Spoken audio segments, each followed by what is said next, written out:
ইসলাম ধর্মাবলম্বীদের প্রধান উৎসব হলো ঈদ। ঈদকে কেন্দ্র করে এক মাসব্যাপী রমজান মাস হিসেবে পালন করে থাকে ইসলাম ধর্মাবলম্বীরা।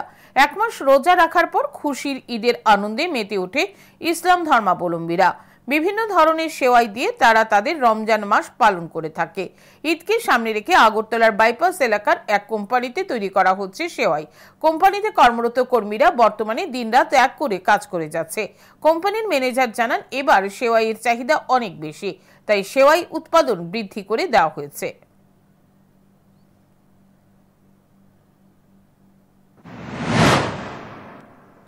এখানে মূলত প্রত্যেকবারই আমরা মুসলমান ভাইদের জন্য রমজান মাসটা এর সবাই আপনারা জানেন, রমজান মাসের উপলক্ষে এই জন্য আমরা প্রচুর পরিমাণে সেমাই উৎপাদন করছি এবং সেমাইয়ের চাহিদাও খুব অনেকটা। এখন আমরা এক্সট্রা টাইম লাগিয়ে সেমাইটা যাতে সব মুসলমান ভাইদের হাতে দেওয়ানো যায়, এজন্য আমরা এটার উপরে জোর দিয়েছি। স্পেশালি কি কি তৈরি হচ্ছে এখানে? স্পেশালি এখানে তৈরি হচ্ছে সেমাই, চাউমিন, আর এটার পাশাপাশি আছে আমাদের ফিঙ্গার।